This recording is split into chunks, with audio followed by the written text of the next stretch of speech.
It was a mental and a physical state that I don't want to go back to, right? I think Yeah. physically it was 24/7 chronic hives. And all throughout the night, all throughout the day, it made it hard for me to complete school. I was getting my MBA. It made it hard for me to work. So I think it was just very difficult from a physical state. And that was just top to bottom, right? I think eventually it was actually more in the back and the front and the legs and the arms. And then it got up to my face. And, I'm in sales. So it's very for me to have a hive on my face, right? And I think mentally that really started hurting me. And I'm pretty tough. I've been through a little bit of stuff. I think most of the time I'm able to kind of counter this. But at some point when I was about to see you, I was kind of a little bit hopeless.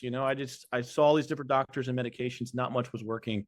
So I was almost entering the state of depression, I think, at that point. And I think that's when you probably saw me. I was like, hey, sure, I'll give you a shot, but I'm not holding my breath, right? I think that's what happens when We had a call on the phone and I had to convince you to come in.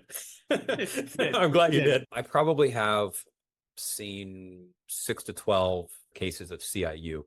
And like your case, they're mostly driven by toxic exposures. We'll talk about that in a moment. Depression and even suicidality is the norm because of how horrible this illness can be. So if anything, you might be minimizing it because it's one thing to be in constant pain, constant itching, constantly not in control of where you're going to have a hive or reaction to your body, having reactions to food, then not sleeping because you're up itching is just a particularly horrible state to be in. So we help people understand.